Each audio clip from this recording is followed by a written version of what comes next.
Alors, le design d'espace, c'est globalement, enfin dans la philosophie de notre formation à l'école, c'est globalement l'architecture, le paysage et l'urbanisme. Les formations en design d'espace à l'ENSAMA se développent durant 5 années. Donc il y a un premier temps qui concerne les DNMAD. Nous avons un DNMAD design d'espace. Donc à l'intérieur de la mention, nous avons 3 parcours. Donc on a un parcours qui s'appelle Habitat, Mobilier, Environnement, qui concerne plutôt la petite échelle architecturale, les questions de mobilier. Il y a une part importante liée à l'éco-construction et à l'environnement. On a également un parcours espace public et mobilité urbaine, donc qui a vocation plutôt à travailler autour des espaces de travail, du commerce, de la ville, de la mobilité, de tout ce qui concerne les espaces liés au transport, par exemple. Ça peut aussi être des questions de paysage urbain, donc c'est une échelle qui est plus étendue. Et on a enfin un troisième parcours qui est dédié au patrimoine et à la médiation culturelle, et qui a une forte orientation muséographie, scénographie d'exposition, qui a aussi vocation à questionner, interroger le patrimoine, par exemple sur des programmes de réhabilitation, de prise en compte du bâti ancien protégé par des notions patrimoniales. Le fonctionnement du DNMAD, il est progressif, c'est-à-dire qu'on va, en première année, traiter de façon très transversale les différents exercices ou les différents types de sujets, et on va aller progressivement vers une forme de spécialisation et une professionnalisation. Donc en deuxième année, notamment, il y a un stage de 3 mois qui va permettre aux étudiants d'identifier vraiment le champ traité plus spécifiquement par leur parcours. Et il y a un projet de diplôme et un mémoire en troisième année qui est vraiment beaucoup plus spécifique et qui va permettre d'amorcer la poursuite d'études ou un positionnement dans le domaine professionnel. En ce qui concerne la poursuite d'études, au sein de l'école, on a un DSA qui est orienté architecture et architecture intérieure, qui intègre 24 étudiants et qui permet là d'aborder une voie très professionnalisante, c'est-à-dire la vocation de ce diplôme, c'est de permettre aux étudiants d'intégrer des agences d'architecture ou d'architecture intérieure ou d'être architecte d'intérieur indépendant.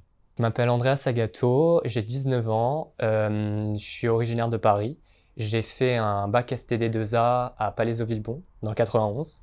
Et maintenant, je suis en DNMAT 2, mention patrimoine et médiation culturelle. Je me faisais pas une idée précise de ce qu'était le design d'espace. Ce que j'attendais en fait de la formation, c'est qu'elle m'offre la possibilité en fait de m'exprimer et d'établir en fait des questionnements autour de l'espace.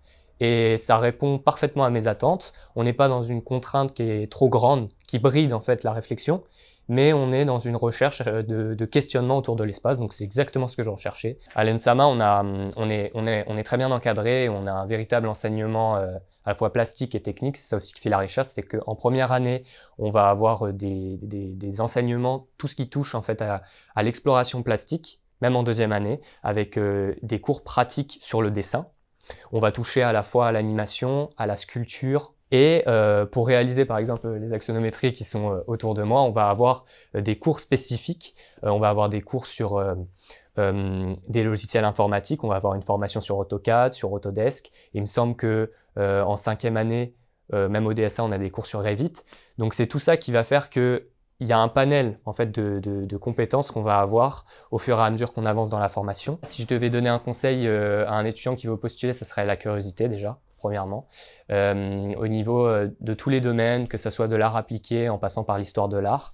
Ne pas forcément d'avoir de grosses compétences au départ, puisque cette formation, elle est dédiée justement à ça, donc à l'apprentissage des compétences.